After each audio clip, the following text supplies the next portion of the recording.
Thank you so much for coming to the start of what is going to be a worthy and entertaining tribute to the great man who died 11 years ago, but was born just over 100 years ago, a man called Tony Benn.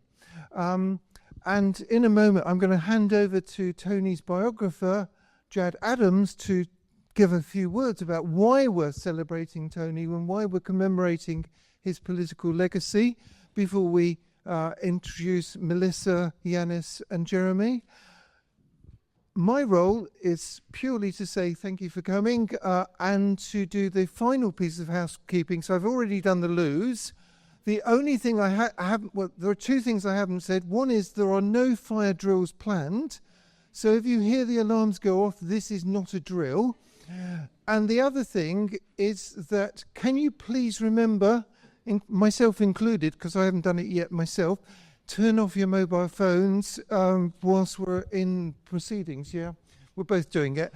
And without further ado, Jad. That's me. Okay, thank you. Thank you very much. Thank you. Thank you. It's really remarkable. It's wonderful to see so many people. This conference has taken some time in the planning, but it's fabulous to see so many people coming to hear talk about Tony Benn. It's remarkable that there is such an interest in Benn. He last sat in Parliament 25 years ago, before many of the people in this room were even born. But there he is on social media, still speaking up for peace and democracy, still influencing people. And that's just a great thing. He'd be so proud. As his biographer, I knew Tony Benn well for the last decades of his life, and I tried to give a rounded picture in that book. And I hope this conference, both in this session and in the following 2 days, will give a similarly rounded picture, looking at the contribution that Tony made, of course, to politics, to industry, technology, the radical socialist tradition, the development of democracy, and also things that are often rather overlooked, like that Tony was one of the greatest diarists of the 20th century. We're also interested in continuing a tradition of Tony Benn's thinking. He offered a forthright and distinct presentation of the socialist alternative. He stood up for peace and justice with humour and with positive thinking. We could do with a lot more of both of those things today. When Tony Benn was asked what his epitaph would be, what did he want to be remembered for, he said, it should be, he encouraged us. And he certainly did that. So I'm looking forward to all the conference, but first tonight I'd like to welcome Melissa Benn, who's a writer on education and on motherhood, and is also Tony Benn's daughter, who will introduce our other guests. So Melissa and... Yeah, invite them all in. Everyone. Yeah. Melissa will introduce the other guests. So,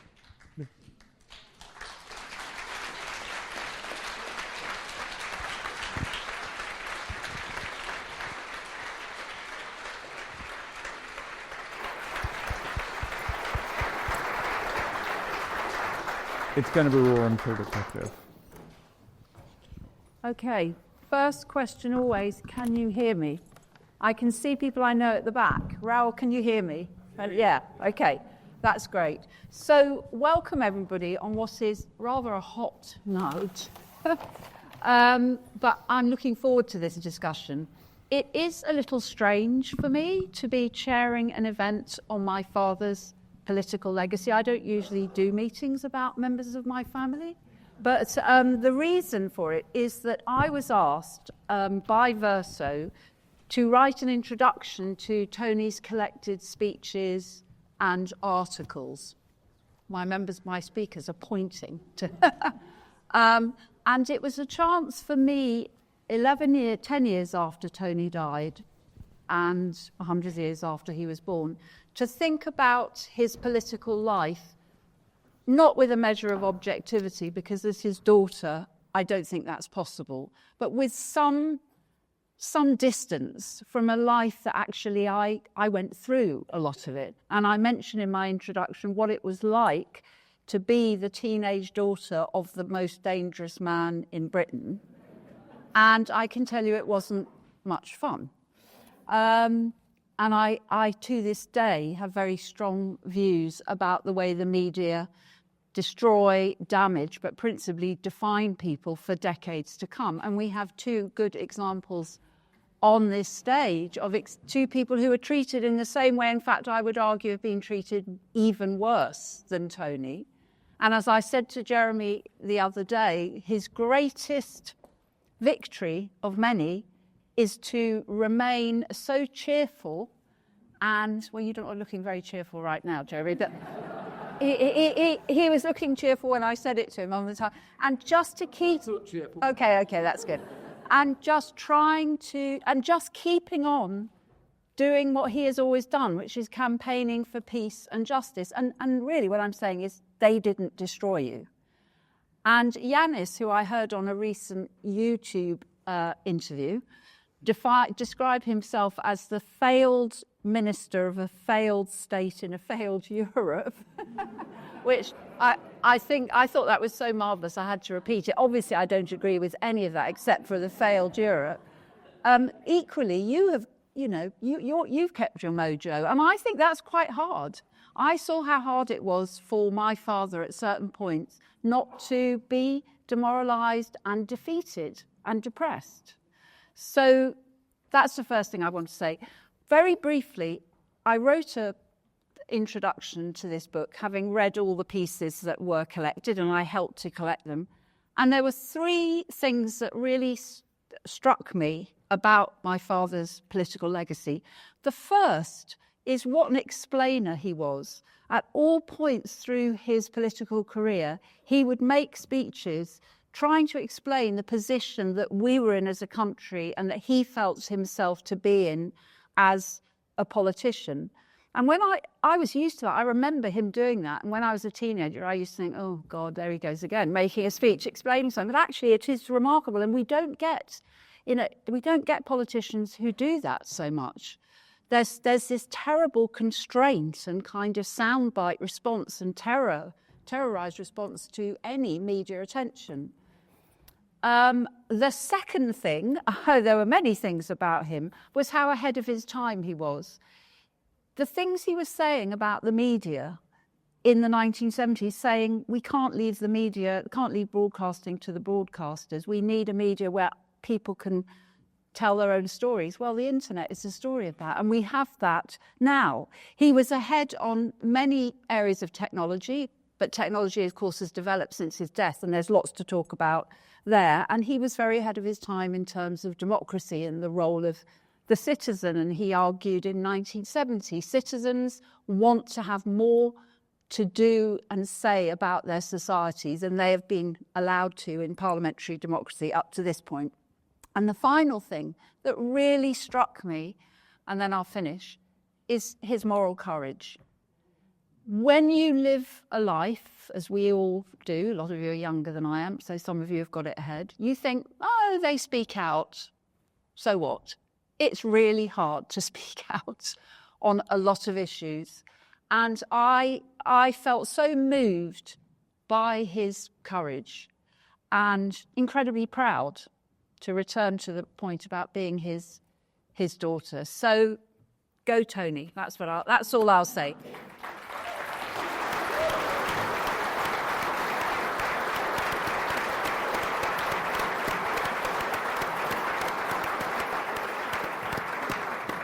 I think one other thing which is very important, we should say he was very good fun, he was very funny, he was very lovable. And that's actually a very important part of why his speeches still circulate, although they're very serious, and why, he's still much loved. So turning to these two wonderful people, I thought we would start by each of you saying a sort of opening sense of your memory of Tony, or how he most influenced you, or what he meant to you. Yanis, do you want to start? Because you knew him less well than Jeremy. We're going to start with a person who is eminently unqualified to speak about Tony Benn, because I only met him once. But to me, that was a major event in my life. I was quite young. I was a student and an activist at the Red University.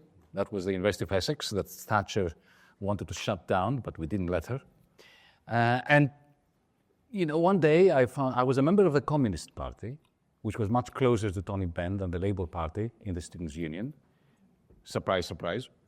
And I was given direct instructions to take my dilapidated car and go to Colchester railway station to pick him up, because he was coming to the Essex University as part of the deputy leadership campaign to address a huge crowd. So that was my one moment of, full blast exposure to Tony Benn, picking him up from the station, putting him in my car, and taking him to the lecture theatre. And it made an impression. And you know what? Last night, I was in Athens, speaking to the legacy of another legend, a Greek legend, Manolis Glezos, the man who spent 16 years in prison in post-World War Greece for being an anti-fascist. He's the man, if you know, who in the middle of the night climbed up the Acropolis and pulled down the swastika. And for his pains, he spent 16 years on death row. Because this is what happens when the fascists take over, even when the Nazis lose. And the reason I'm mentioning Glezos is that Tony Benn said something to me that Manolis Glezos had said to me verbatim, only in a different language. I remember in the car, as we were approaching Essex University, the campus, at some point, I was saying something to him that, Dennis Healy is saying that this is not possible, and that there is no alternative to the Labour Party adapting to the new world that Thatcher had brought in. And Tony Benn said, you make sure that when they tell you that there is no alternative, that you know that they are lying. There is always an alternative, and the alternative is resistance. And this is exactly what Manolis Glezos had said to me. And for me, it's poignant that last night I was speaking to the memory of Manolis, and today I'm speaking to the legacy of Tony. Look, he was a man that we all know was born in privilege, but he proved to us that you only become a force of nature, or something resembling a force of nature, if your measure of success is not privilege, is not any kind of reward, accolade, university title, prime ministership, that the sycophants patting you on the back and saying well done is probably something you should worry about. And the only measure of the success of a person, woman or man, is how many chains of the chained you smash. And Tony Benn remained a thorn in the side of power. He kept smashing those chains, or trying to. He was a living rebuttal to the lie that politics is the act of the possible. He never accepted. He wasn't happy with possible. He demanded what was necessary for the many.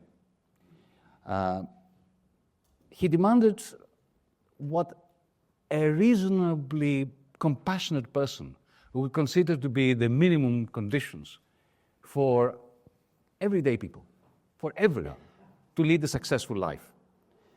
When Thatcherism declared that socialism was dead and buried, and Labour bowed to that idea and simply offered to civilize it a little bit on the margins, Tony Benn never bowed to the inevitability of neoliberalism, of Thatcherism. He was very precise in his use of language, and that is ever so important. He never accepted the newspeak of the day, which is continuing to now. He called privatization by his name, theft. He called austerity by its name, class violence. He called imperialism by its name, plunder. He called war by its name, orchestrated murder. While others, especially in the Labour Party, grew timid, Tony Benn's voice grew stronger. He understood that capitalists do not compromise. They conquer. He fought not to gain for himself or for his mates a seat at the table of power. He fought to overturn the table. His 5 famous questions to power: what power do you have? Where did you get it from? In whose interests are you exercising it? To whom are you accountable? How can we get rid of you? These were not rhetorical questions. It was a blueprint for a democratic revolution. He asked these questions not only of politicians, prime ministers, he asked these questions of bankers.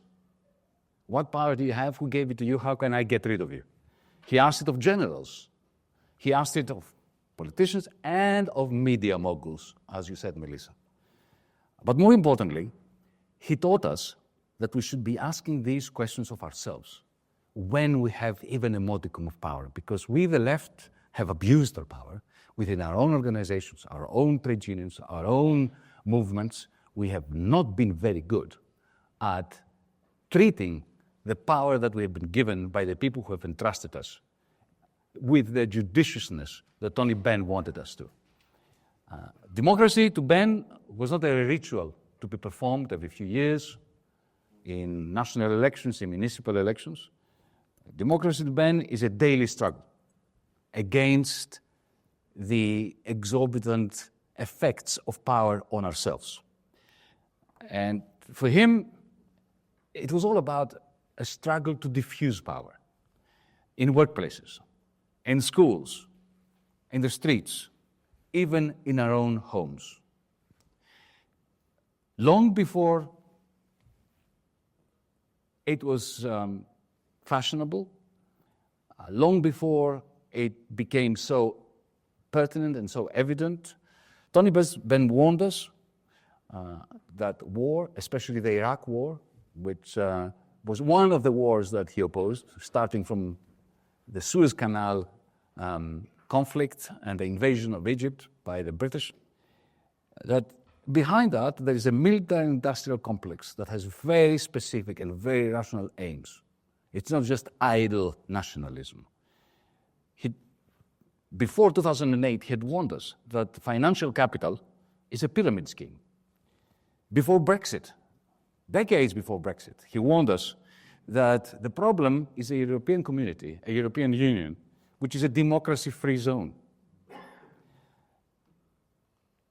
And he said that not as a little Englander, but he said this as an internationalist for whom solidarity mattered across Europe, not the bureaucratic power in Brussels.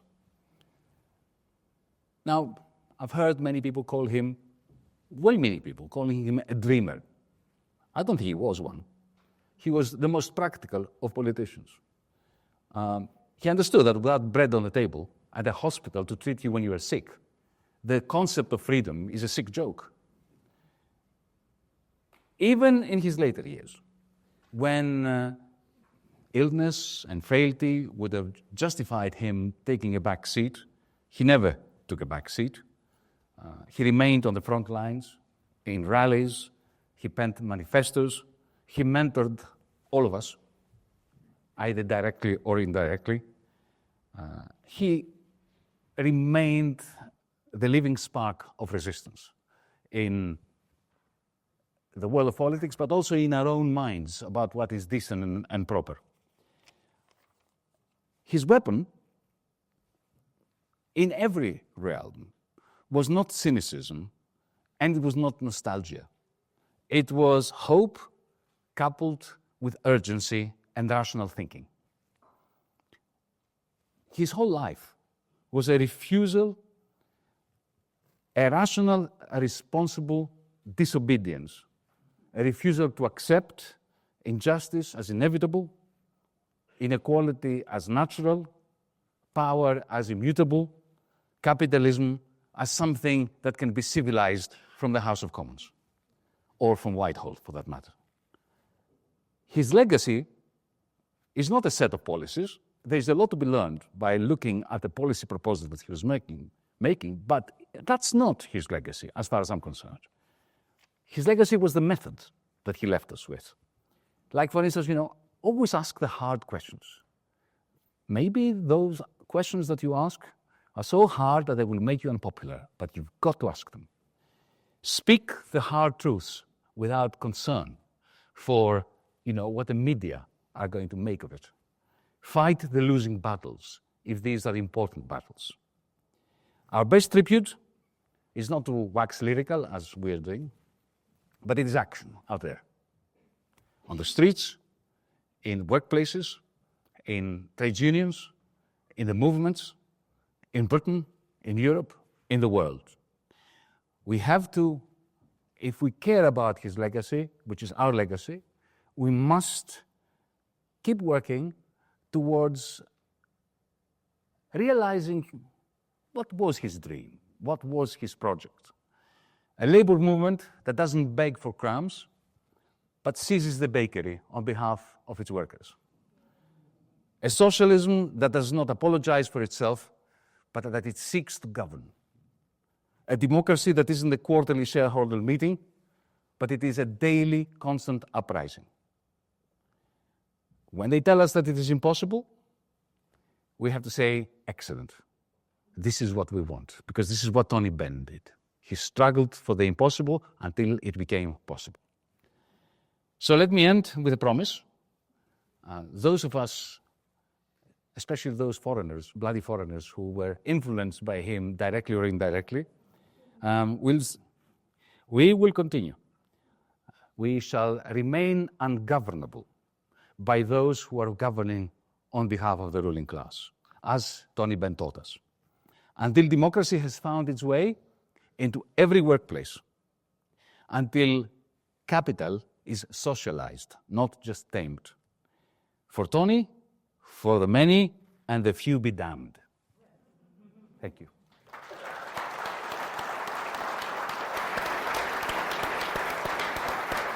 Thank you.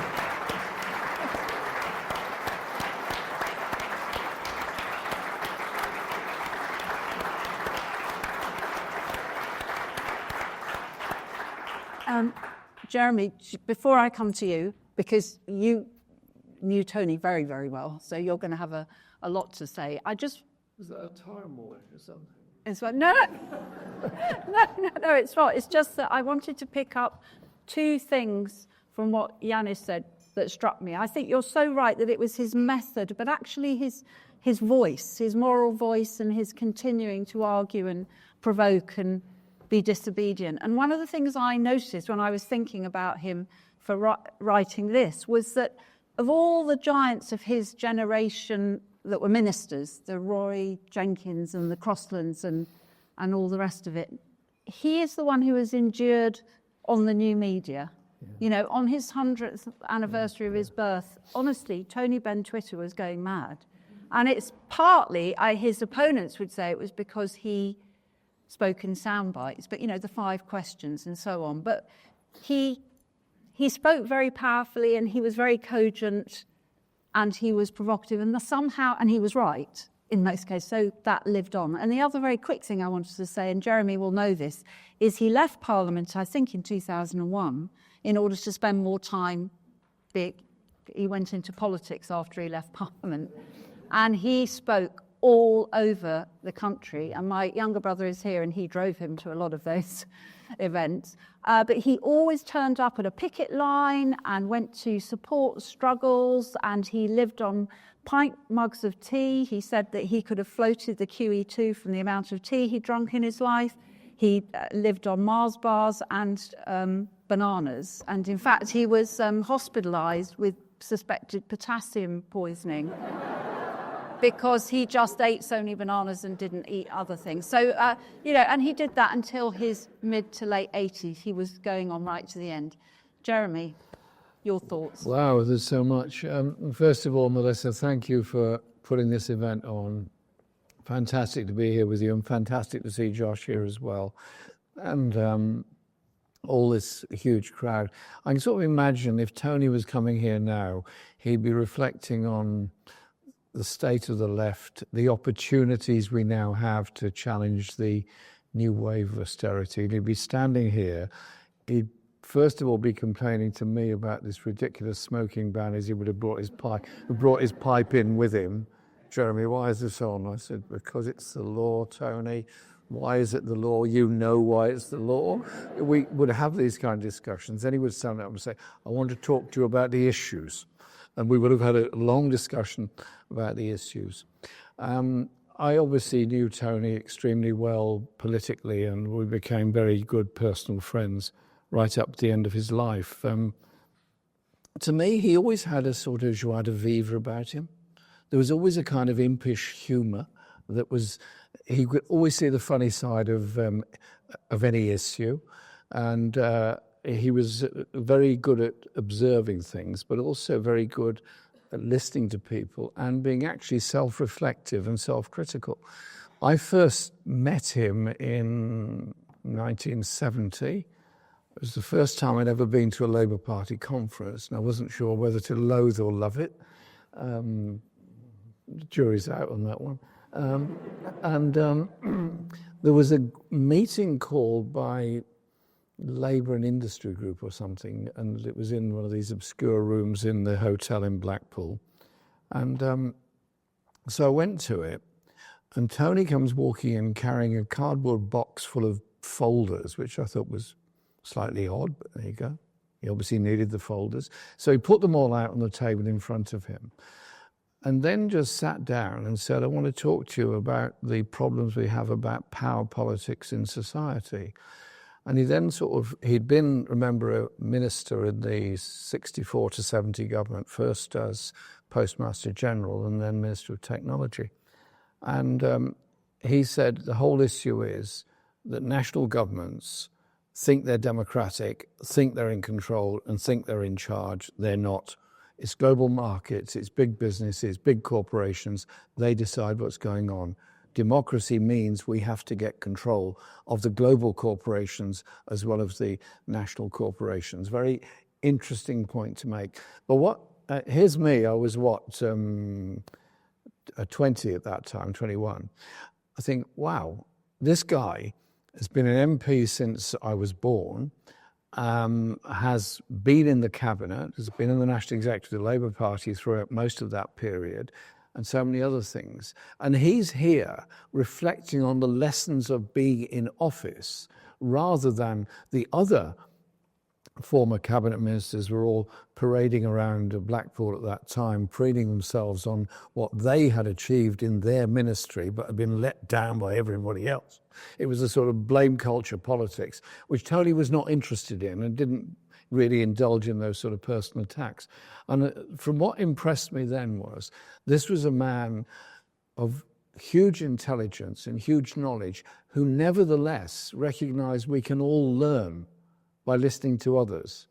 And that is something he did all of his life. And he had this energy about him, this really infectious energy to achieve things.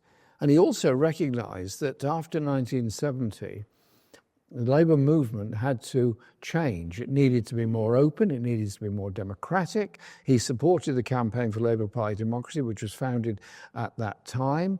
And he took part in workers' actions, which weren't necessarily supported by union leadership. So he joined in the Upper Clyde Shipbuilders work-in 1971, which was a lot of the union leaderships were pretty sceptical about this because it meant effectively there was membership and shop stewards' control over the struggle to save the shipyards, which meant that their influence was kind of limited to what their members were actually doing on the picket line and in the workplace. In that case, it was a work-in. And so I was sort of very impressed with that.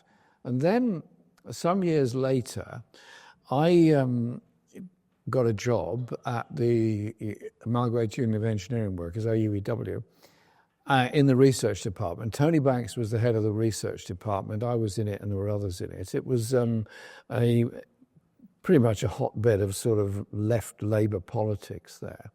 And then the Labour government was elected in 74. Tony becomes industry minister, and he wants to bring in a comprehensive industry bill, which was reflected in both of the manifestos that I was involved in writing, 17 and 19, which would have given workers' control in some industries, or workers' access to control in all industries, I suppose is a better way of putting it.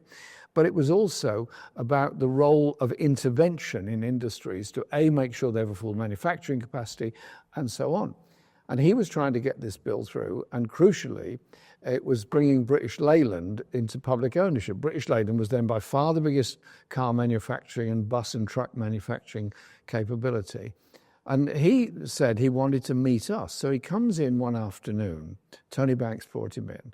We had a sort of big room where we all worked in.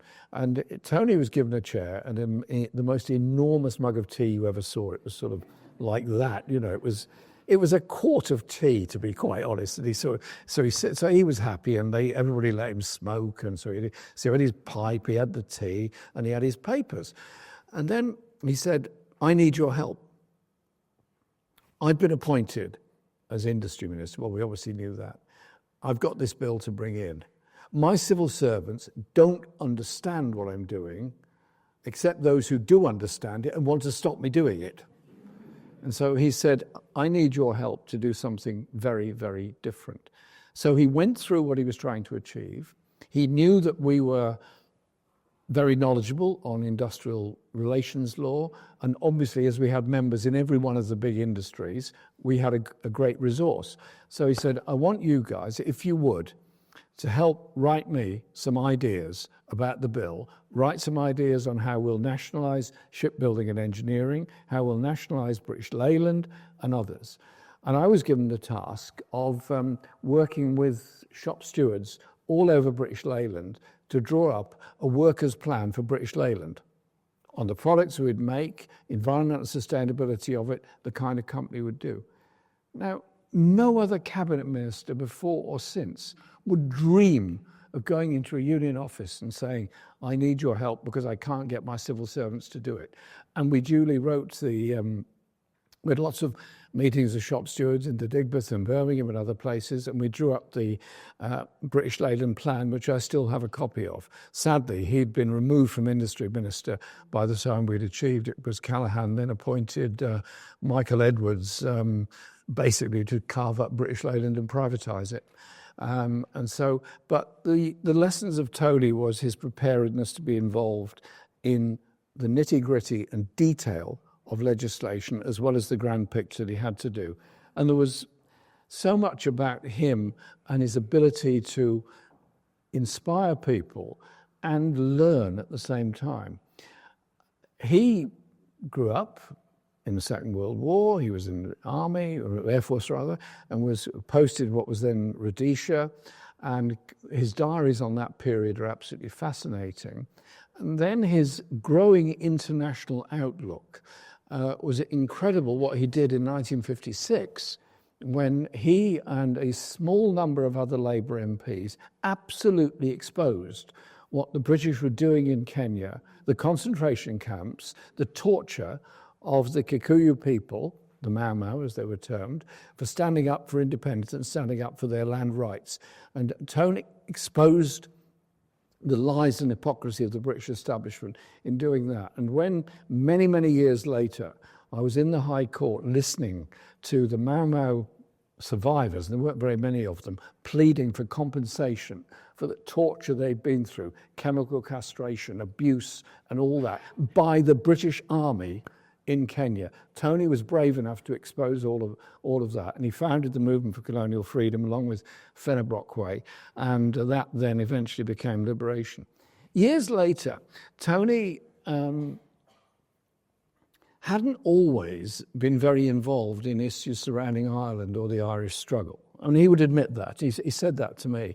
And I came into Parliament in 1983, and I was very involved from the very beginning in trying to make sure the Republican movement were recognised. There were talks with Sinn Féin and so on. The first thing I did as an MP was to invite Gerry Adams to come into Parliament as a guest, because he refused to come in as a member, even though he'd just been elected as a member, because he wanted to make the point that the Republicans will not take their seats in the British Parliament. Tony was interested in this and phoned me up and talked about it. He'd lost his seat, remember, in 1983. And then we went to Belfast together to go to one of the Diplock court trials. So we got the morning plane from London, arrived in Belfast. Then it was Belfast International, so it was a long journey into Belfast, and went to the court. So we get to the court, and some court official came out and said, "Oh, you guys go in that way." So we went in with the public, who were mostly the relatives of people on trial, and we get taken up to a gallery, which was like somewhere up the top of here, but it got people, you could only see the court through the glass.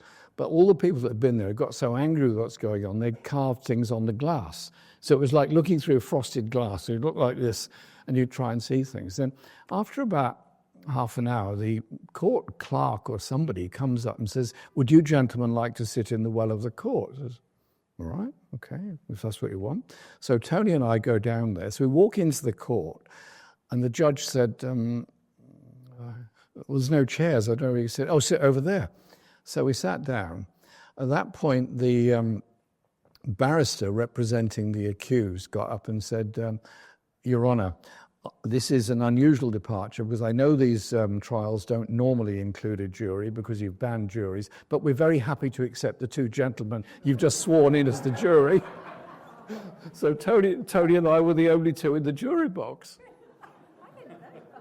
So absolutely hilarious moment. And then we then met many of the relatives outside and had tea with them and so on. And it was absolutely fascinating, the interaction Tony was having, because to him, again, he was writing all this stuff down. It was like to him, it was a lesson in Irish history. And what I loved about Tony was, whoever he met, he would enthusiastically write it down in his diary the whole time. And I've got two other anecdotes about the diary, if you'll bear with me on this. One time we're in a meeting in the Socialist Campaign Group, and there's about 10 of us around the table. And Joan Maynard, some of you might remember the wonderful, late, great Joan Maynard. So she's chairing the meeting, and she says, I call Dennis to speak, Dennis Skinner. For reasons I don't know, Dennis decided to stand up and speak to a meeting of 10 people in a room. So he spoke like it was a sort of pithead rally, you know. So he's going on like this. And think, "Okay, Dennis, we're trying to work out next week's business in Parliament, you know, what we're going to do." And he says, Dennis wasn't having any of that. And then Dennis suddenly stopped. Just stands there like this.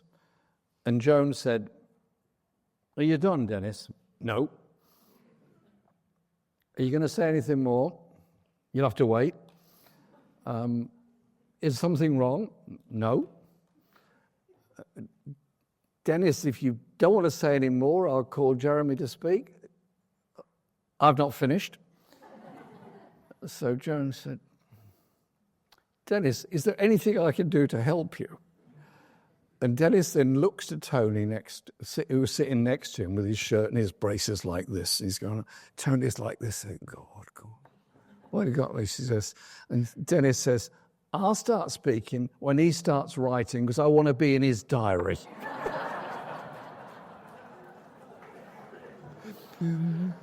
And the other occasion was Nelson Mandela, released from prison in 1919, which was obviously global news of massive significance. Mandela's first overseas visit was to Cuba and other places that had shown total and real support. And indeed, without Cuban support to Angola, the apartheid regime would have lasted quite a bit longer. And so he wanted to show that support. Eventually, he came to Britain and went to Glasgow. Then he came to London. And we go into Westminster Hall, the small debating chamber. It was then a meeting room. And Nelson gets up to speak. And the room is completely full, and he speaks, and about 15, 20 minutes, fascinating. takes questions, and then MPs' attention span is pretty limited, so they started sort of melting away and melting away. Nelson's staff go up to him and say, "Nelson, you can go now because there's hardly anybody here." I heard him stage whisper saying, "I'll stay as long as there's anybody that wants to listen to me." So his staff looked quite annoyed at that because they presumably had other plans to, I don't know what they were. So the room continues to empty, and it ends up with me and Tony in the audience and Mandela on the stage. So Mandela says, "Well, this is ridiculous." So he gets off the stage, and there's a table there. So Tony, Nelson Mandela, and me sit around a table and have a chat about stuff. And Tony starts asking questions about public ownership of industries in South Africa, what the ANC government's going to do, so on and so on. And so Tony's sort of like this the whole time. And then he sort of bent over his page, and Mandela kind of looks over Tony's shoulder and he's like, "What's he doing? Sort of mouths to me, "What's he doing?" I said, "Don't worry about it. It's for his diaries. You're going to get a mention." And it was Tony's sort of endless search for information, which comes out in his diaries. I mean, there's so many memories I have of Tony. After he stopped being an MP, his determination and his inspiration was not dimmed in the slightest. It was stronger and better than ever. There's nothing he loved more than going to stop the war conferences in different parts of the country, getting there early. He was a great one on timekeeping, unlike me, that's where we fell out, was that he would then just sit there in the foyer chatting, particularly to all the young people that came in, about what they wanted in life, why they were opposed to the war, what the war was about. He was like a born teacher of people to get them to understand something. Absolutely quite astonishing the way that he achieved all of that. And the last time I saw him was, he was in hospital, he was close to death, and I'd been on a delegation to the occupied Western Sahara, the south of Morocco, to meet people there. And I went with John Hillary from War and Want and some other people. And I came back, and instead of going home, I went straight to the hospital to see him because I knew the situation was desperate and very, very sad. And so I go into the room where Tony is, and he looked really pleased to see me. He sort of brightened up, said, "Oh, thanks for coming, great to see you." So he said, "What happened then in the Western Sahara?" So I started explaining about the history of the Western Sahara, and he was sort of, yeah, and what we did and the problems we had and the way that they tried to arrest me outside the governor's place, even though I'd just met the governor, and all this kind of thing. And he quite enjoyed the idea of me being arrested in a car, which I then refused to get out of. So they tried to take the car away with me in it. So I accused the police of arresting a car. Which Tony thought was hilarious, and he said, "What happened to the car?" And then he became quite tired and was clearly sort of falling asleep. So Hillary was there and others were in the room. So I said, I think we'll go. So Laura and I just made to leave the room quietly. So we walk ever so quietly, and I'm the last one to go, and I'm just closing the door behind me so as not to wake him. At which point, "Jeremy, where are you going?" I said, "Well, I just thought you'd like some rest." He said, "You haven't finished describing what's happened in the Western Sahara." So he brought me back in to do it. And it was this lovely approach he had, and the way that he always wanted to learn and always wanted to inspire people. And as a political figure, I don't know exactly what he'd make of today, but he would say there is no future for the Labour movement heading back down the road of New Labour, back down the road of neoliberalism, back into austerity, cutting benefits, going to war and spending more on weapons. He would say, I don't know what his tactical approach would be, he would say, stick to your principles, do what you believe in, and campaign for what you believe in, because there's a whole millions of people out there that have opposed the war in Gaza and the British participation in it who want something different to happen. And I know he would say, Jeremy, make sure something different happens. My memory of Tony is one of energy, inspiration, joie de vivre, and above all, love of ordinary people.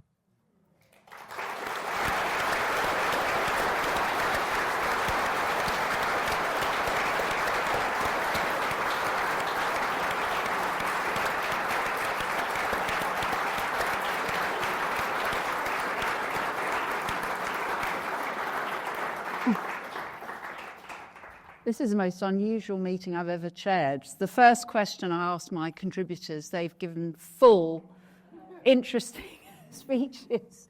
And Not to hold anything back. No. But actually, I do want to come on in the second bit. I should just say that Yanis has to fly back to Athens tonight, so we have to finish a little earlier than planned. So I want to have questions from the floor. But before that, I do want us to talk about what both of you, using and reflecting on Tony's legacy, would say about three really important developments in the world today.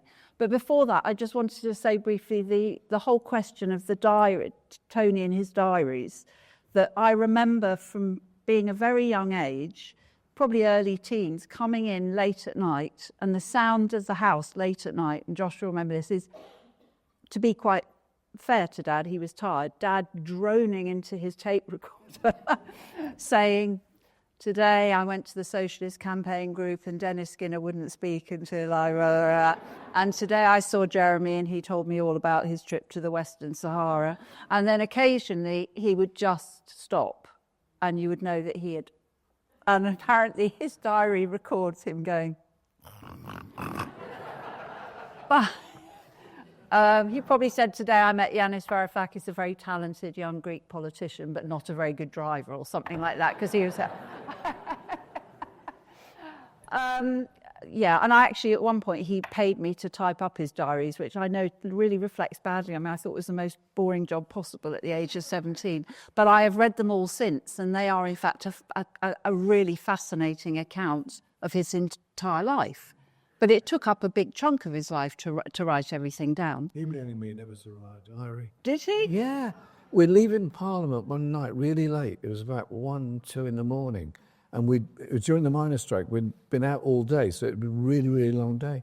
And so I said, "Oh, you'll be glad to get home tonight." And he said, "Oh, you know what waits me when I get home, right?" He said, "I've got to write the bloody diary." He said, "And the problem is, the longer the day, the more I have to write." So he said, "Jeremy, never get involved in keeping a diary. Don't do it. It'll ruin your life." Actually... Well, I've defied him, and I have. You don't write a diary, do you? Yeah. Oh, you do? So, yeah, quite a lot, yeah. Oh, do you? Right, good. You didn't follow his advice. Yanis, do you write a diary? No, I don't. Okay, big mistake. I was saved by not starting one because it's a very hard taskmaster. Once you start, then you have to keep going. You can merge days together. There's tricks you can make. Oh, that's interesting. I didn't know that you kept a diary. So did you keep a diary? It's not for the whole of my life, bits and pieces, but I've kept one for most of the last 10, 15 years. Including the period when you were leader of the Labour Yes. Party? Oh, right. Well, we'll all look forward to reading extracts from that. I don't know why you've made us wait so long, Jeremy, actually. Well, you have to wait till next year. The book is coming out. Oh, right. Interestingly, I wrote a diary 2 years after 2015 when I was in government because I had to reconstruct my diary. And, you know, in this day and age with internet, emails, SMSs, I spent the whole year, over 6 months, reconstructing those 6 months from all those digital records. Right. And I can tell you this was the most excruciating thing I've ever done in my life. Really? Because, I got to relive the nightmare and to see it through different eyes. And I realized what a fool I was when I was trusting particular comrades. But anyway, that's neither here. No, actually, that's really interesting. But and have you published that? Yeah, it's other. It's okay. Sorry, I should have read that. Sorry, I didn't know My that. thriller, the only thriller I've written. Okay. Now, it was a very thrilling period. And there's a wonderful film all about your political life made by Raul Martinez, I've seen, which is really, really good.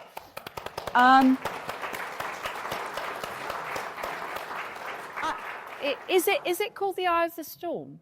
Is that, yes, the eye of okay, the so just In the eye of the to tell you, in the eye of the storm. So before we move on to, and given the length of your answers up to now, which have been brilliant, I'm going to only ask one more question after Look, this. you can continue after I leave, right? Oh, no, but we'll have questions then. But I do want to ask both of you, because otherwise it's great that it's a love-in, and, you know, I loved him greatly and admired him greatly. But do either of you, and particularly you, Jeremy, maybe, but think he made any major mistakes or was wrong on something quite fundamental?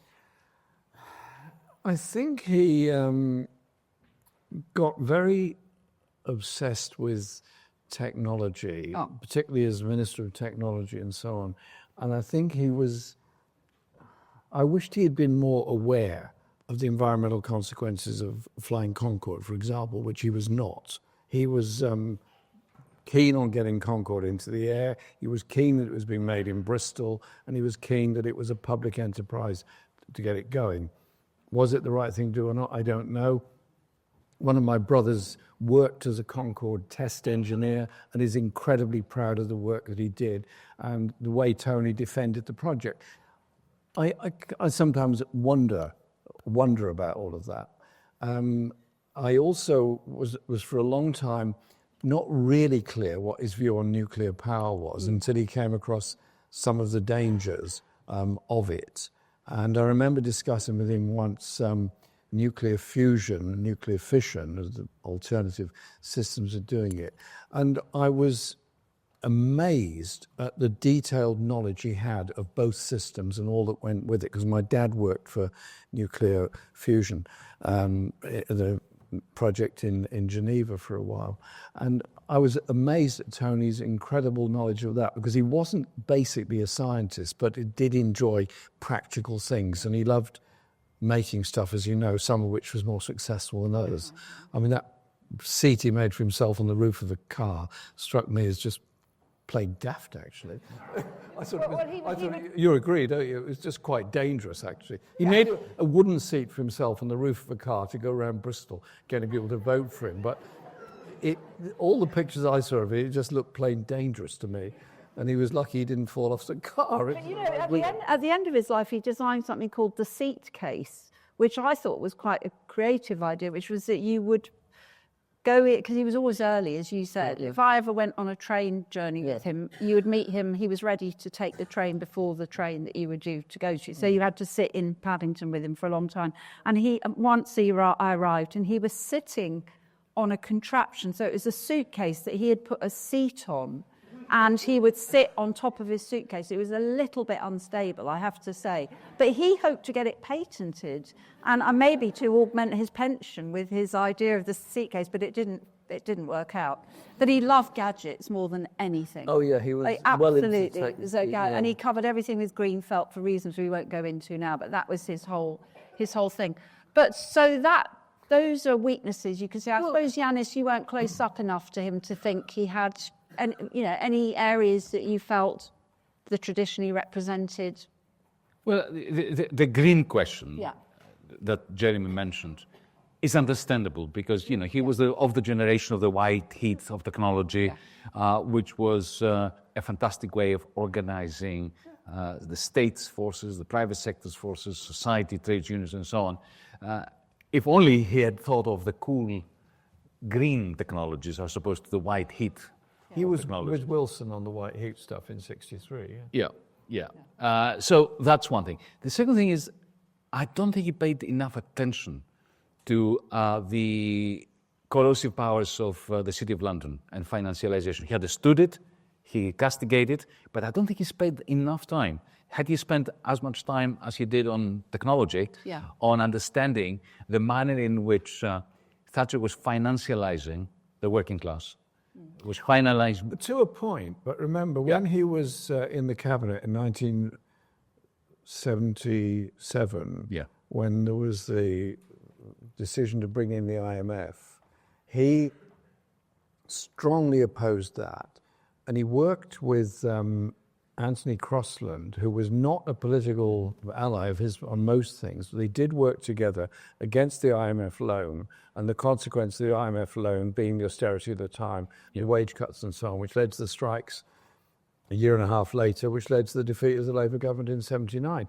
He certainly recognised what global capital, what the IMF were doing, and he worked out where they were staying and what they were doing. Apparently they were staying in secret in Brown's Hotel and going into the Treasury by the back door and going through all the Treasury records and deciding what had to be cut. And he found all this out. That's what the IMF does. Yeah. I can tell you from personal experience. But in those days it was more sort of paper rather than computer. So look, there's no doubt that he opposed the IMF loan for all the good reasons. Yeah. The Labour Party committed suicide by taking that loan because they were trying to keep the pound pegged to the dollar. That was a stupid project. But I was talking about something else, the role of the City of London in funneling eurodollars from Europe to the Bermudas and the various offshore British jurisdictions, and that which was weaponized by Thatcher afterwards, that escaped everybody's radar and Tony's, I think. That was separate from the IMF. The IMF was simply in the business of extending its power with a Labour government that wanted to stick to the post-war fixed exchange rates when it was no longer possible to stick to these. So look, can I? We're meeting at a time of global chaos, and it'd be nice to avoid saying the word Trump tariff and all those things, but it's hard. I think a lot of people would want to know what you two think about three particular things. I want to know what you think, and I want to know how your left politics shape your views on it. One is the exponential growth of a new kind of technology, which you, Yanis, have written a lot about. What your book, Techno-Feudalism, your arguments about cloud capital, the complete change in our society with the role of these incredibly powerful organizations that infiltrate our lives. So I'd like to know, not only, in a way, how do we resist that, I suppose. Then I want to talk briefly about peace and everything that's going on in the world. And Jeremy, your Peace and Justice project is at the heart of that. And I particularly would like to know what you think about the problem of Russia and Ukraine, the war there, and what should happen. And then finally, the domestic economy, given that the Labour government is now sort of boxed itself in various ways, but there must be an alternative and it should be argued for. So, Yanis, could you kick off saying how can, a very brief, because I know it's a long story, a sort of analysis of what's happened to technology, where we are, but how do we resist, given it's so atomized? I think Tony would be fascinated by this transition, this mutation of capital into a new form of capital, because he was so interested in technology and he was so interested in the power of capital. I think he would have lapped it all up what's going on with algorithms, because this is my hypothesis. My hypothesis is that capital has mutated into a new form, which I call cloud capital. Unlike every other capital good since time immemorial, which was a produced means of production, whether it's a blast furnace or a steam engine or an industrial robot, these are things we manufacture in order to manufacture other things with them. That's what capital was in Tony's era. But now what lives in here is not a produced means of production. It's a produced means of manipulating people's behavior. And anyone who owns that, unlike Henry Ford, unlike Siemens, unlike Krupp and so on, owns machinery which is hardwired into your brain directly. That's why Elon Musk wanted Twitter, and he paid a song for it. He was accused of paying too much, 44 billion. It was nothing. It was a song. It allowed him to have complete direct control of the public square, our minds. But of course, people like Jeff Bezos have even more power, because with Alexa, with these algorithms, we train them to train us, to train them to know us beautifully, and to bypass all markets, create desires into our mind, and then satiate them directly, bypassing markets. This is, Tony would have loved that. And he would have loved, I think, to extend his existing predilection for socializing capital. Because, you can possibly regulate a steel industry. You can possibly regulate the car industry. You can possibly regulate, an electricity market. I'm not sure you can, but you can possibly. But you cannot regulate cloud capital. You cannot regulate Google. You cannot regulate Meta. You cannot regulate these people. Either you take over their capital, their cloud capital, and you socialize it, or you are under their thumb. No, actually, you are wired to them. And I think Tony would have loved that. On Ukraine, look, you only have to... Let's just stick with that for a minute on technology. Oh, you want to stick to it? Okay. No, just one thought. Yeah, we know what Google are up to. We know how powerful they are. We know how all-encompassing they are. Tony's whole point was about democracy and participation.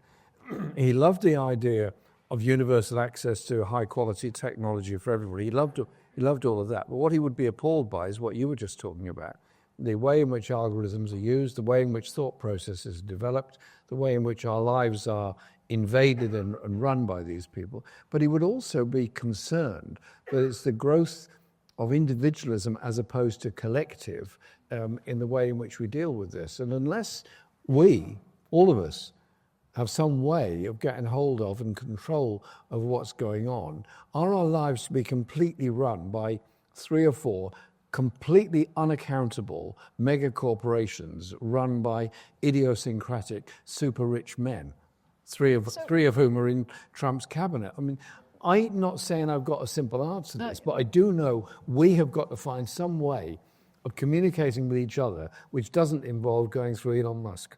But can I just say that one of the things I noticed is that say something like X, it's the means of control and infiltration and atomization, but it's also where a lot of the resistance is based, in that I noticed that when he took it over, everyone said, well, leave Twitter. But there are a lot of people who are saying important things like you. I don't know. I think you're... I'm on Twitter all day. You're on Twitter all day. Exactly. And you have millions of followers who are listening to what you're saying. The instruments of the devil, against the devil. Exactly, but that doesn't mean you succeed.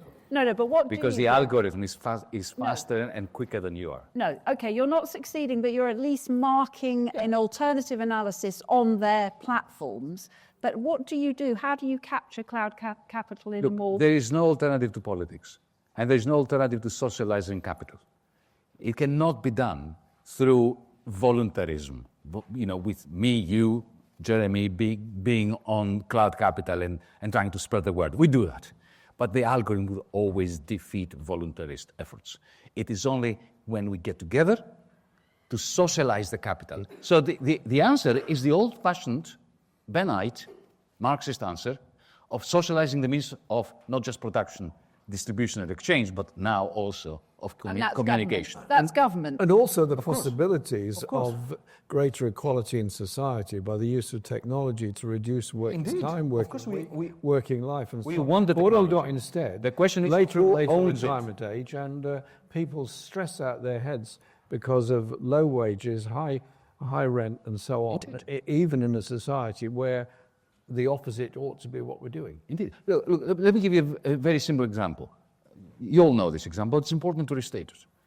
Now we have AI, which is the first technology since the steam engine, which is probably going to destroy more jobs than it will create. All other technologies have created more jobs than they destroyed. Okay, that doesn't mean that everybody benefited. If you were a horse person, you were destroyed by the car. But at least there were more jobs created in the car industry than they were destroyed in the horse industry, okay? With AI, it is very likely that there will be a lot more destroyed jobs than there will be created ones, at least not precarious jobs. Now, take any workshop or factory. Let's say there are 1,000 workers producing these glasses, right? And you bring in an AI-driven robot which can produce the same glasses with half the labor. Now, if it is privately owned, then half of the workers will be fired. But if it is a cooperative, the workers can say, okay, fine, we are going to employ the machine and we're going to work half the time. And the rest of the time, we're going to write poetry, we're going to look after our children, we're going to look after our elderly, we're going to, do art. So the answer is not to resist technology, the answer is the old Bennite idea of socializing the means of production. One more point, if I may. Look, individualism is dead.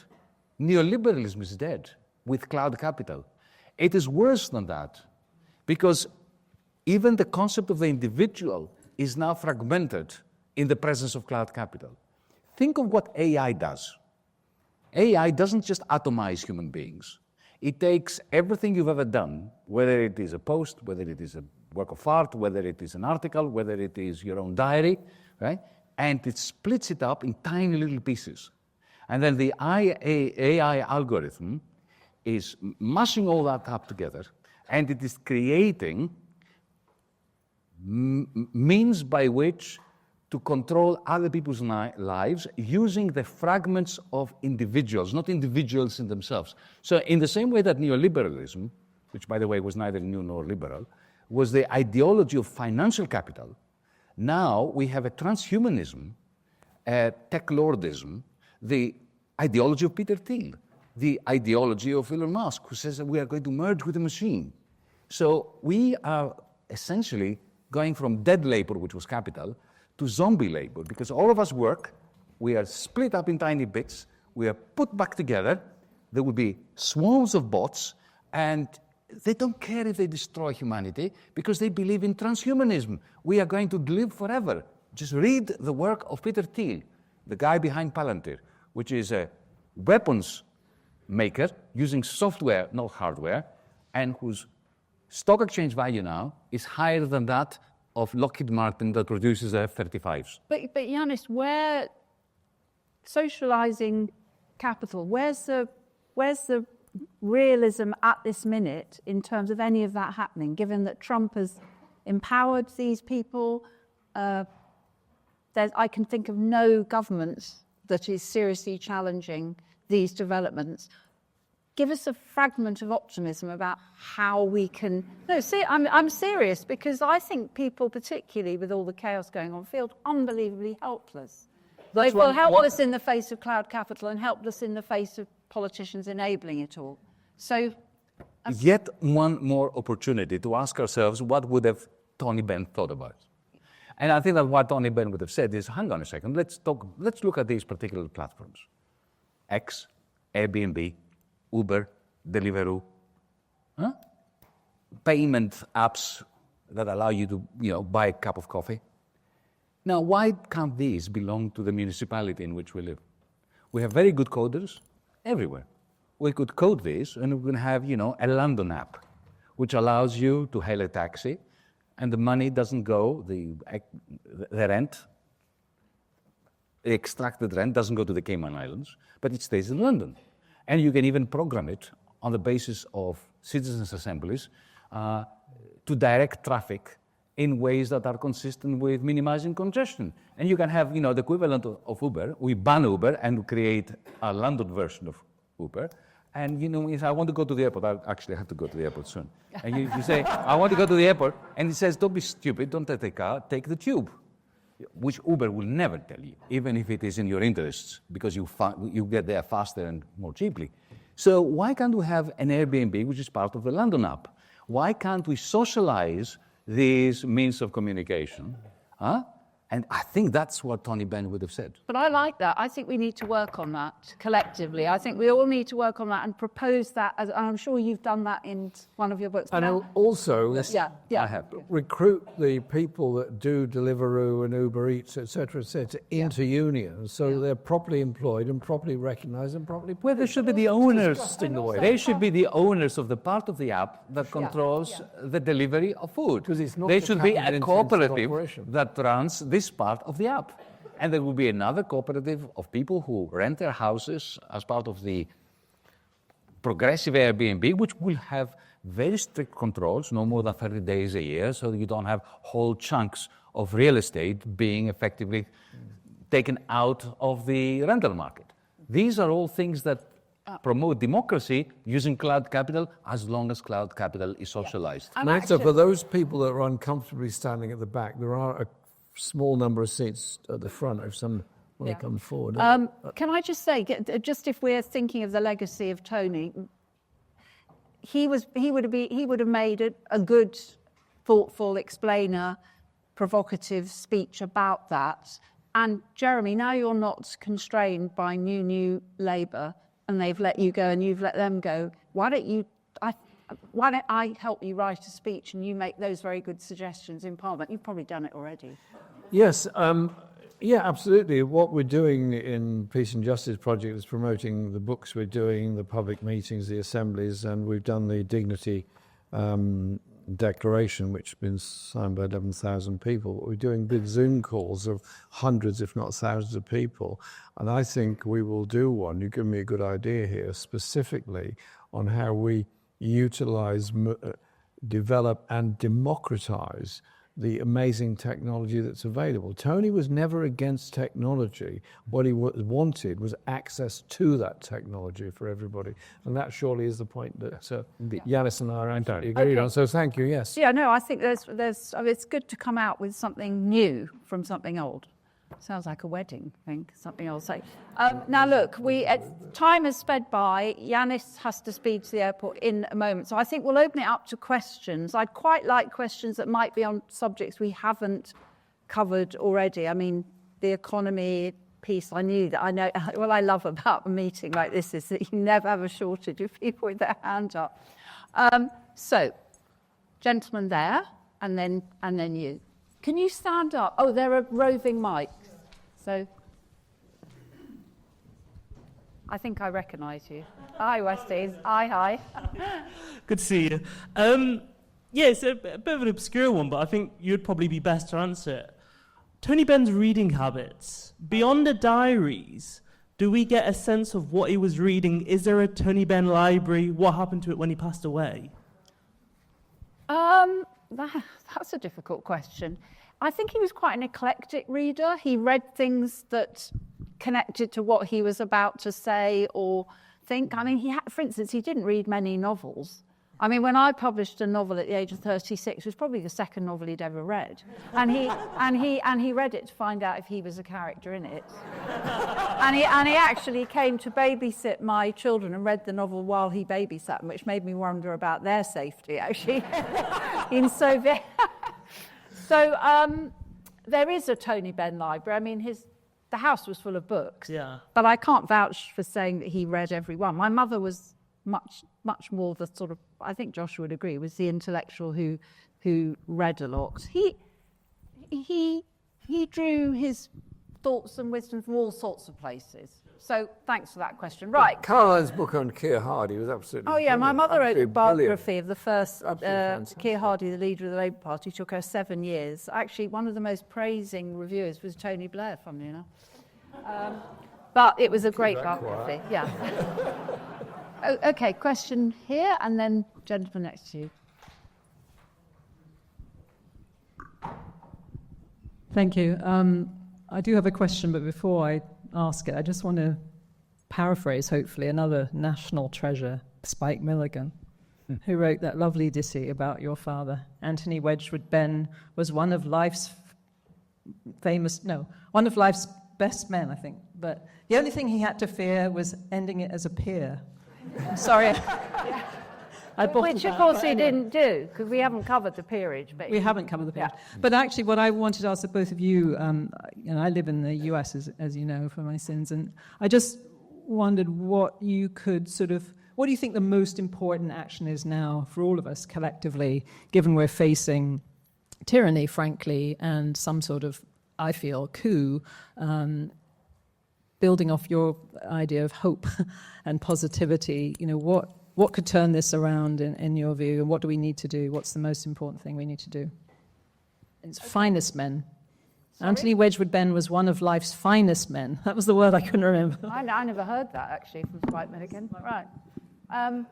Okay, do you want to, but just so we can get another questions, relatively succinct answers on what do we do now about tyranny? Who wants to start? I think the crying danger in the world today is that the issues we obviously face of environmental disaster, climate change, global economic inequality, 70 million people with no home to call their own as refugees, victims of environmental disaster, human rights abuse and war.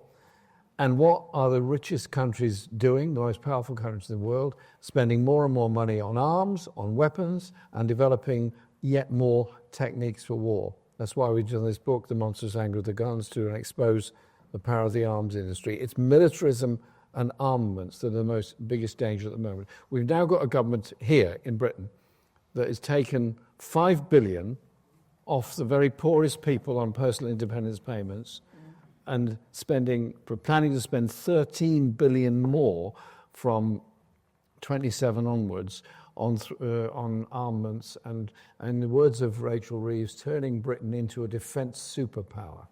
What we surely should be talking about is not some kind of global scenario where we're sending armaments and armies all over the world. It's talking about social justice and equality here, the danger of the rise of the far right and racism here, and looking at how we bring an end to the ghastly war in Ukraine, the ghastly war in the Middle East where the Palestinian people are being wrenched apart, the war in Sudan, and the battle for resources in the Congo that are going on at the moment.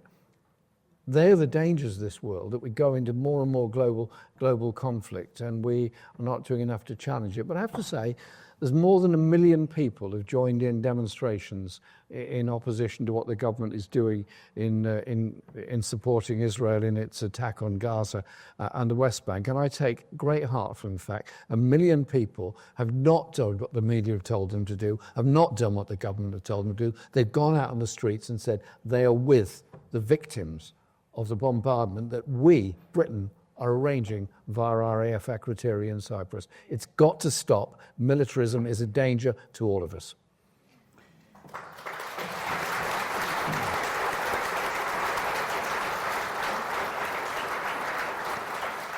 Well, earlier today, Jeremy and I shared another stage at the Foreign Press Association. It was a call to the world's journalist community to step up in the fight against totalitarianism, especially in this country, in the fight against turning the right to protest, to dissent, into a gift of the government that Keir Starmer has the right to choose whom to give it. That is essential, because if we lose that, then, the legacy of Tony Benn goes, our future goes. Secondly, you can see that in Europe as a result of Donald Trump's very interesting intervention. I say interesting in the Chinese sense, fascinating and horrifying at the same time. You can see that our leaders, Keir Starmer, Emmanuel Macron, Merz, they resemble slaves who believe in slavery and whose master has said to them, bugger off. I don't care about you, go home. And they're begging the master in Washington, D.C., please, master, allow us to remain your slaves. Allow us to continue the idiotic war in Ukraine. Let us also play a role in perpetuating the Palestinian genocide. Don't do it all yourself. We want to be part of that. We want to be complicit, right? So we need to fight against that. You see, you talked about what I call military Keynesianism, which is the bastard child of Keynesianism. It has nothing to do with Keynes, right? Because it can never work. Unless you are Nazi Germany or you're the United States and every year you have a new war and you need to replenish your weapons, your missiles, your ammunition, and then military Keynesianism work. It won't work for Britain. I mean, they don't even have the money to spend on the army. They took what, 0.2% from the foreign aid budget and gave. They are not even doing it, but they are proclaiming it, which is the greatest gift to Nigel Farage, to the worst parts of the Tory party. Because military Keynesianism is an ideology, the ideology that we will get out of our conundrum by spending more on weapons, even when they don't actually do that. You mentioned Rachel Reeves. Do you realize that Rachel Reeves has chosen to give £115 billion to the City of London bankers because she is insisting on remunerating the Bank of England for its losses over what is called quantitative tightening? I'm not going to bother you, but let me say that nobody can accuse me of being a lackey of the European Central Bank. But even the European Central Bank is not doing that. Rachel Reeves is choosing, while cutting 5 billion of the most needy, to give 115 billion to the bankers for no services provided whatsoever through the Bank of England. Go and check this out. I won't bore you with this. Finally, look, ever since Thatcher blew up the industrial foundations of this country. Britain has become a Ponzi scheme. You are predicated on the financialization of the houses, of the real estate market. House prices are unsustainable, and they have to remain unsustainable so that the whole of the financialized system can continue to try to reproduce itself at the expense of real investment in things society needs. That needs to be upended. For that, you need a Labour Party that is not in the pocket of the City of London, not this Labour Party. Another Labour Party that we nearly had with Jeremy. And finally, we must never lose sight of the end game, which is to revive economic democracy, democracy at the workplace. Cooperatives, the idea of one worker, one employee, one share, one vote. Unless we go back to that and we excite young people at the prospect of rebuilding a society on the basis of having one person, one share, one vote, then socialism is not going to succeed in saving humanity.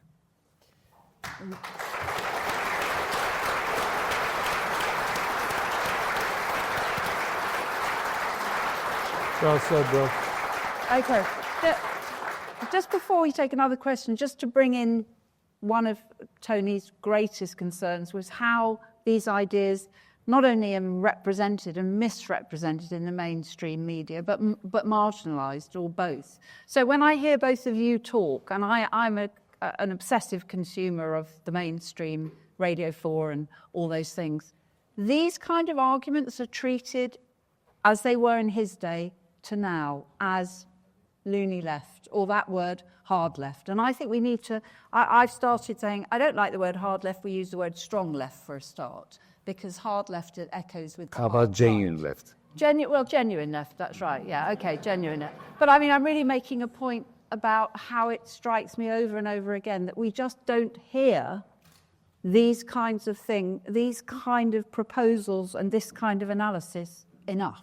It goes back to education system and the way in which history is taught or not taught, particularly in primary and secondary schools, which brings up too many of our children with a sort of really weird view of history in the world and brings with it ideas of European superiority over the rest of the world, and that the person that built all the bridges and railways in Britain was Brunel. He was actually an engineer who never lifted a railway sleeper in his life.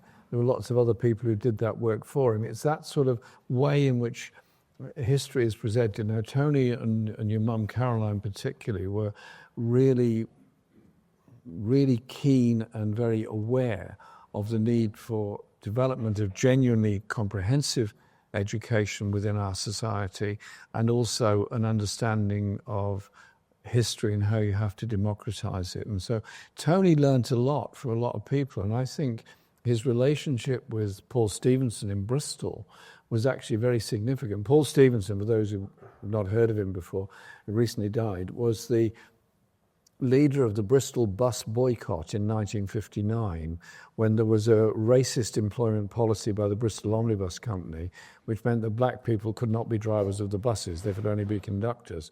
Paul applied for a job as a driver, which he was eminently qualified to do, didn't get it, and then there was the bus boycott by the black community and the students at the university, and eventually the company were defeated on it.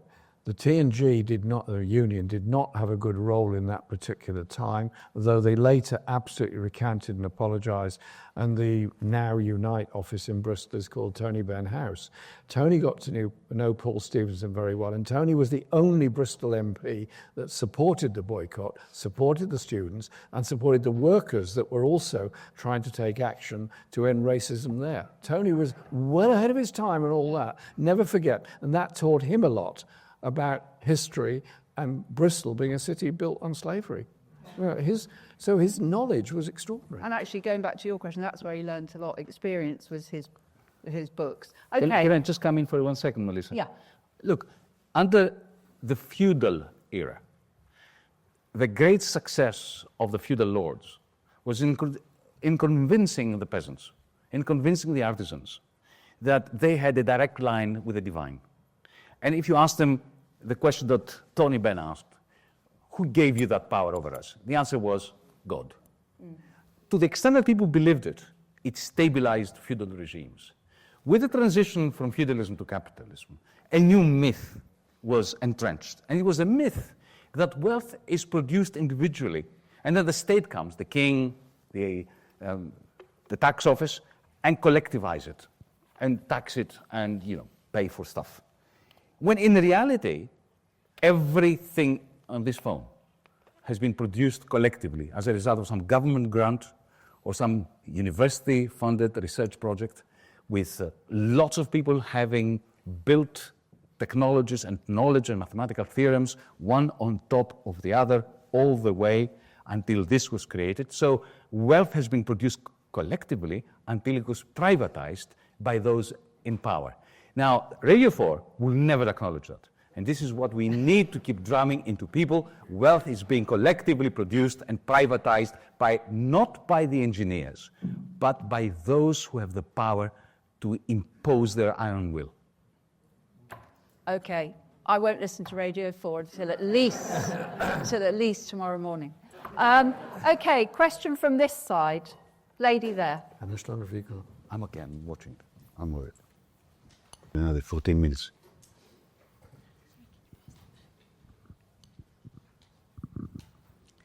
Thank you. I'd like to come back to education. I suppose I have a vested interest. I am the incoming president of University College Union. And I do strongly believe that education is often the answer, for example, against weapons, the answer to work for peace, the answer to collectivize, and essentially to make gains. What we see at the moment is a crisis in post-16 education, which can only be linked also to the way the Labour government treats migrants. We see that we have staff at universities who are treated as second-class citizens because they're migrants. We see international students not welcome. And I wonder, what can we do collectively in order to change this scenario? Thank you. Okay, thank you. Did you hear that, both of you? Well, can I speak as a person who spent most of his life in academia? I always used to believe what you said, until I remember I was giving a talk saying more or less what you're saying, that the answer is education, education, education, and all that, in New York. And a member of the audience, an old lady, came up to me, and she said, "Can I have a word with you?" And she showed me her tattoo from Auschwitz. And she said, "You know, the people that tortured us, that burnt us and killed us, were very educated men. They listened to beautiful classical music. Sometimes they played it that night after torturing us. They read Schiele, and they read Goethe. So it's not safe unless education is combined with radical humanism. And privatizing education is a way of turning it into a lethal weapon on behalf of capital."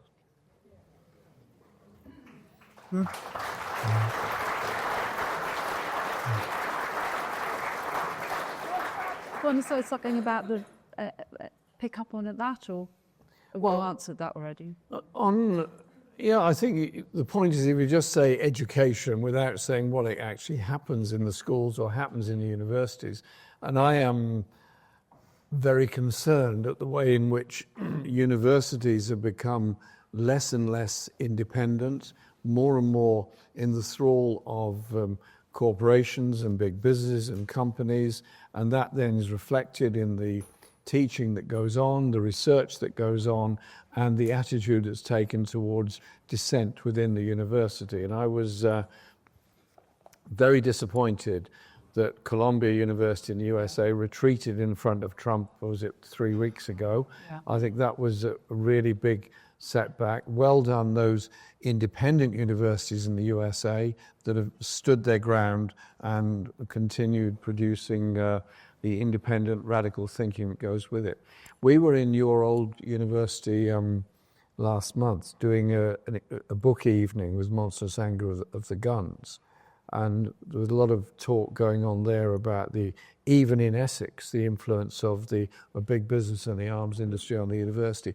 And last week we did an event at UCL just down the road, and a brilliant talk there by one of the academic staff about the degree of complicity of the university with the arms industry. And so if we do believe in the majesty of independent academic thought, well, it's being destroyed before our very eyes by the way in which universities are funded and the way in which getting a degree has become a commercial operation, which involves students going into the most appalling levels of debt in order to be fleeced when they get to university with sometimes very limited teaching resources. I got a lot of opposition for insisting that the two manifestos that I had would end university tuition fees. They said, somebody said to me, what you're doing is giving a big gift to the middle classes. And I said, hang on, just look at what the proposal is. It is about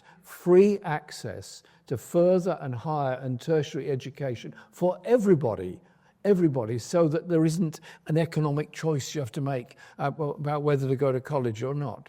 And so, yeah, but also teaching.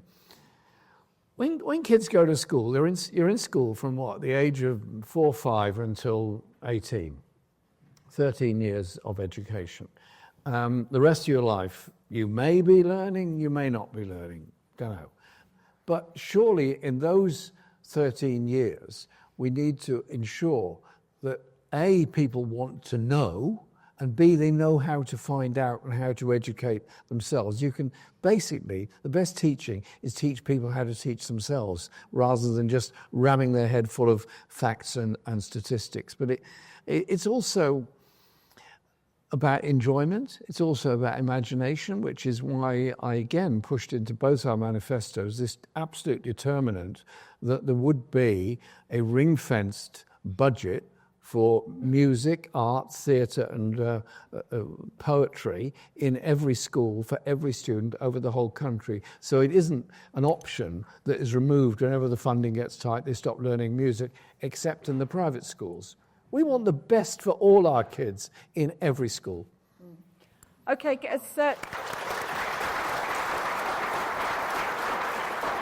okay. I think Yanis is looking at his watch and has to get to Heathrow. Should we have one more question perhaps directed to him before? Okay. Yeah. So if you've got a question particularly for Yanis, put your hand up really enthusiastically. Right, there's a lot. Do that if you want Yanis to answer it. Yeah, but they're all doing that. Okay. There's a Yanis question. Gentleman there at the back. I mean, you're all gentlemen there at the back, but the one who had his hand up very enthusiastically in the blue T-shirt. Yeah, here, there's your microphone. There. Cheers. Hi, Yanis. So I actually work in media. So I work with Publicis, one of the biggest media companies in the world. And we do social ads, actually. And talking about like how, there's now clout capital and stuff like that you just mentioned, we pay like hundreds of millions of pounds from like a few clients. So what can government do to kind of, stop that and subsidize that? Thank you. Can you pay what? We pay hundreds of millions of pounds to platforms like Meta, TikTok, Reddit, and as you know, if you've spoken, that it's taking control of people's lives. But there's nothing that's incentivizing, companies from stopping that. So what can we do to kind of, stop that? Look, unless you have a collective approach to the problem, there's nothing you can do personally or with a band of, like-minded youngsters, coders, whatever, because even if you're successful, Meta will come and buy you out. And therefore, they're immune to competition. Think of WhatsApp, think of Instagram. They were startups and they were simply gobbled up. And that is far more so than in the car industry or anything like that, because it really costs them nothing to print money effectively in order to buy you out. So let me give you an example of what you can do tomorrow morning, even within the capitalist system we are in. Imagine if you were to introduce interoperability by law. That is, if we were to say, for instance, to Instagram or to X, if you want to function in the United Kingdom, right? I know For instance, I want to get out of X. You can imagine why, right? But I have 1.2 million followers there. Interoperability would mean that I go to Blue Sky or Mastodon, and when I post there, my 1.2 million followers get it, even if I'm not in there. That would wreck their business model. That would be a fantastic way. Just one tiny, it's equivalent of what happened with telecoms when they allowed us 20 years ago to carry our telephone number when we switched companies. Okay, but nobody's discussing that. No one, because of the exorbitant power of cloud capital. So this is just one example. You want to go more radical? Let's go more radical. Imagine you change corporate law and you say that, for any company above a certain level, you have to have one share, one person, one vote. Suddenly, you know what you do? What you have achieved, you've killed off the stock exchange because shares are no longer tradable. And secondly, you've killed off the labor market because everybody who works in the company is going to be a shareholder. Yeah, that's gone. Capitalism in one go. Technically, it's straightforward. Politically, it needs a revolution because they will nuke you. They will nuke you, literally nuke you, if you try to do that.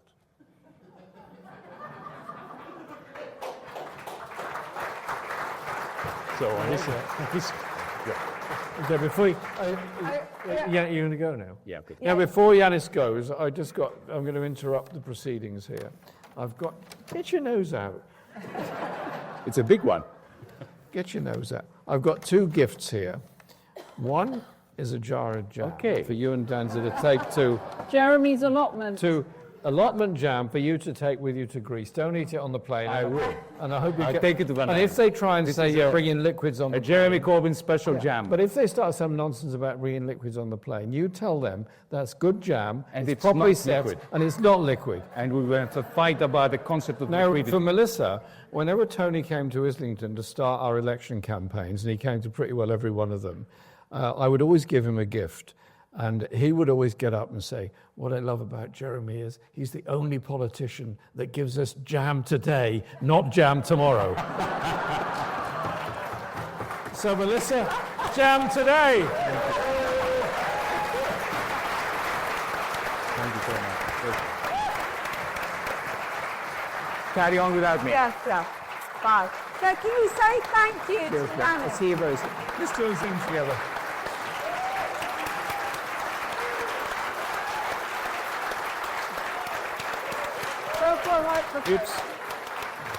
Carry on without me, carry on. There's a lot more to be said. Well, I think we'll take a couple more questions and then we'll close. But good luck with getting your flight. Don't forget your jam. To your jam.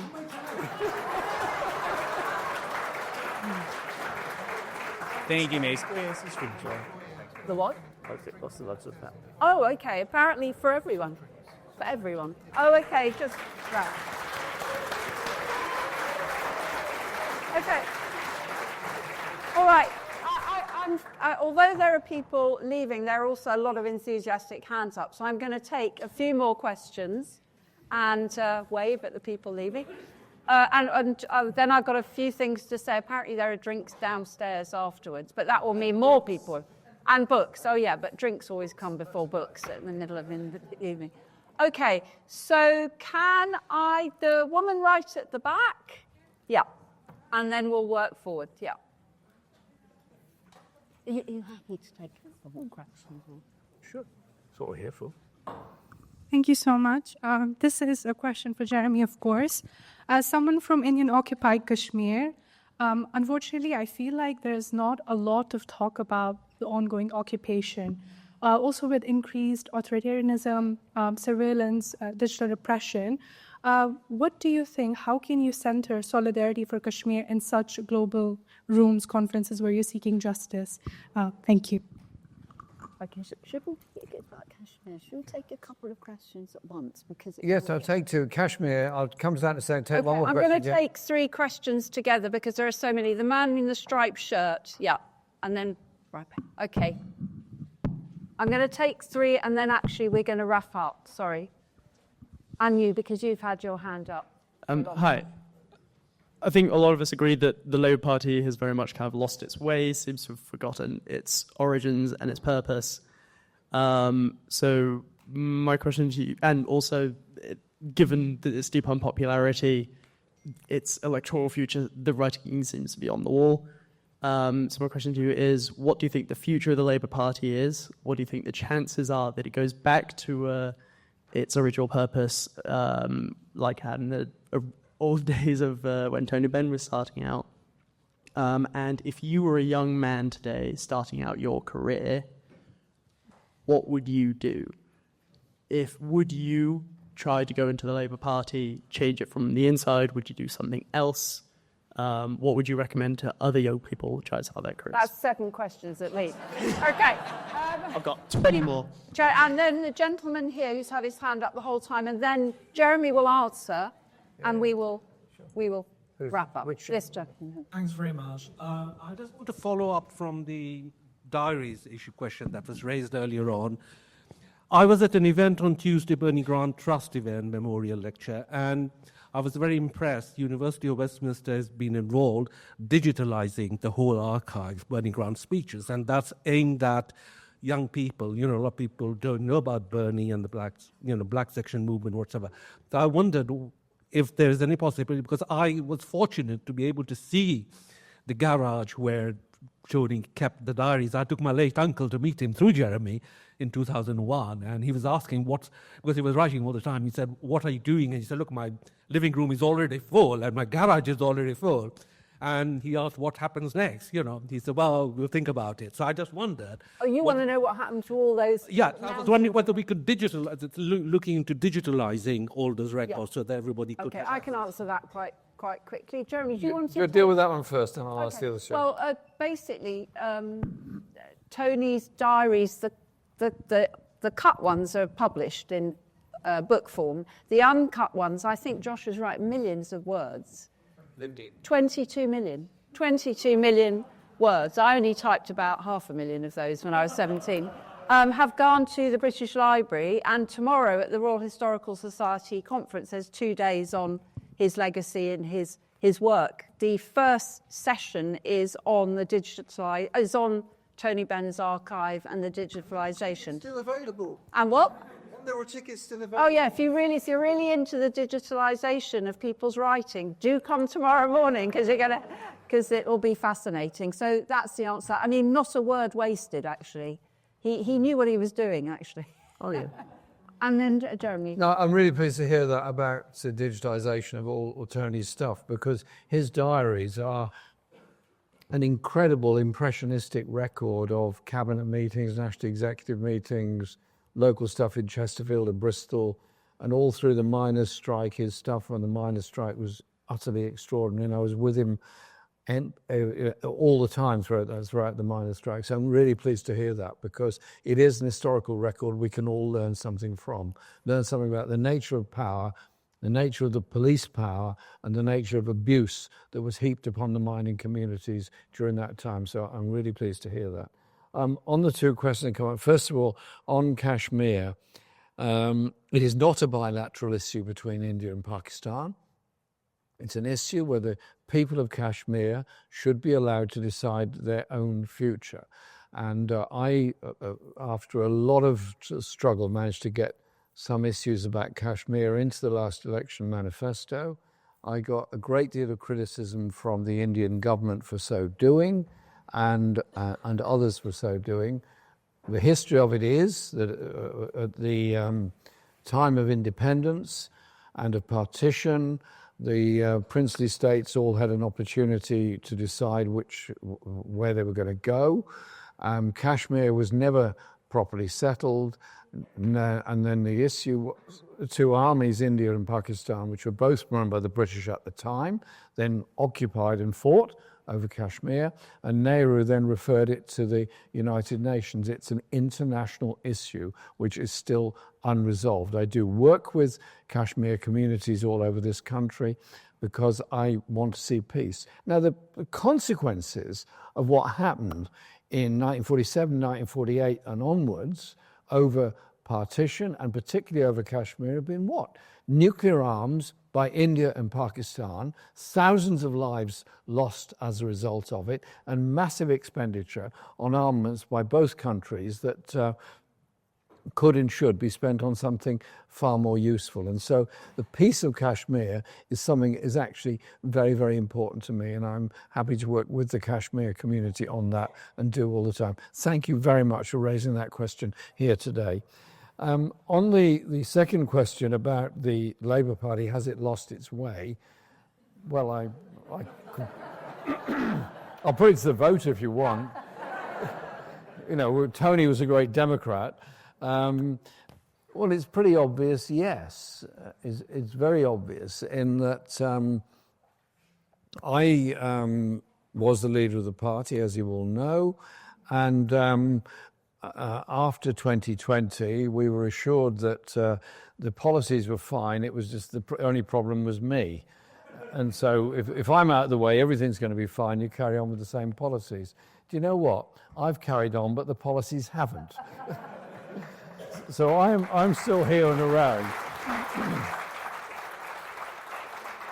And one by one, every single one of the main pillars of the 2017 and 2019 manifestos, which weren't the finished article and weren't perfect, I fully acknowledge all that because there was a lot of struggles over every word in both of those manifestos, has been ditched. And fundamentally, instead of a policy of redistribution of power and wealth in our society, words first developed by Tony over the 1973 Labour's programme for Britain and the manifesto of 1974, and the later one he did after he fought the deputy leadership campaign. He was the one that encompassed those words, and we borrowed quite a lot of his and others' ideas in those manifestos. They were about public ownership. They were about empowerment of people. They were about genuine free education. They were about ending all, and I mean all,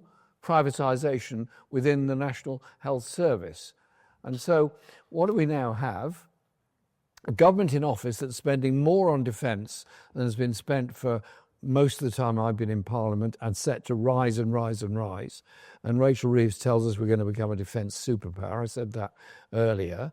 And we have then the cuts in benefits, the underfunding of local authorities, and we have a limited amount of public ownership of the train operating companies. But you know what? The open access system is there.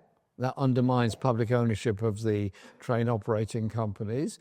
And the Roscoes, the rail operating companies that own the carriages and the freight wagons, they've all remained in private hands and are still fleecing the train operating companies. It's not public ownership of the railways. It's a limited bit of public ownership of some of the railways, for an example. Now, tomorrow, Parliament's been recalled to debate the issues of steel and Scunthorpe. My proposals, when Tata and others were prepared to close down the blast furnaces at Port Talbot, was that we should take the steel industry into public ownership in order to protect it as the basis. You can't do anything industrially. You can't build a building. You can't make a car. You can't make a washing machine. You can't even make a bicycle unless you've got steel and a steel industry to do it. So in the sense that the government says the steel industry is crucial to the economy, they're right.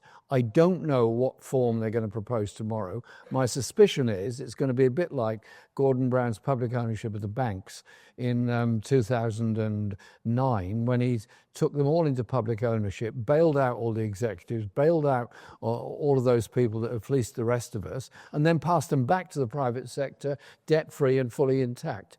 We should take it into public ownership and keep it in public ownership, as we should do with the water industry and others. Now, the point on the Labour Party, well, I was removed from the Labour Party, and they can do some things very efficiently. I announced at 8 a.m. on a fateful Friday morning last June that I was going to run as an independent candidate in Islington North, and at 8:28 they expelled me from the Labour Party in the morning. They must have met very early to decide to do this. And therefore I ran as an independent and got elected. Four others got elected as independents in different constituencies. And there's a very large number of independents around the country. And do you know what? We're working together. Do you know what? We're building an umbrella over ourselves. And do you know what? We have a common principles of universal health, education, decent housing and equality within our society, opposition to wars, and a society based on need, not profit. I tell you what, the future is that all of us that believe in socialism, believe in social justice, need to be together campaigning for it. And it's not just electorally, it's what you do in campaigns all the time. And I'll finish on this. The biggest struggle I had in the Labour Party was to bring in community organisers. It sounds so nice and so innocuous. My God, you wouldn't believe the opposition I got from appointed officials in the Labour Party who said it would undermine their positions. I thought, well, that's a good reason to do it. Alone, and it would make their jobs very difficult because there would be people who would be answerable to the community, not to us. I thought, wow, it's even better than I thought. So we went through it, and that was where the opposition came. And so would I advise young people to be active in fighting control freaks and centralisation within the Labour Party, or to get out there campaigning to get people into unions, to defend public services and get decent wages for people? I would say get out there and be active. I'll be there at the big rally on June the 7th, the People's Assembly rally in Westminster. I'll be there at all the other things that we're doing all over the country. The future will develop organically by our actions and our activities. And our statement, the dignity statement, has been signed already by more than 11,000 people. Many of them are probably in the Labour Party at the present time. Fight in the Labour Party if that's what you want to do. But above all, it's about fighting for people and social justice and an end to the wars and militarism and for environmental sustainability. I could go on a bit longer, but Melissa's going to stop me. Thank you very much.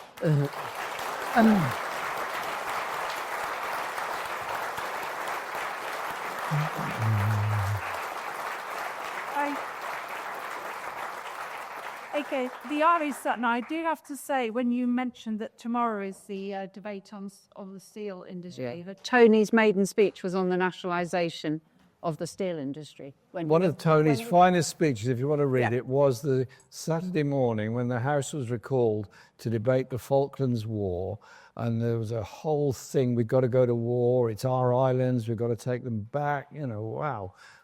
From people who didn't even know where the Falklands were, never mind what it was about. And Tony stood up there and opposed all that. Now, I know what happened, but I just thought that as a parliamentary speech against the grain and against it. I know how difficult and how unpleasant Parliament can be. Yeah. It has its moments, it can be fun, it can be great, but it also can be a very cruel, hard place. And Tony was very hard and capable of standing up against a herd instinct and stating what he believed. And that is something we should always admire and value about Tony Benn.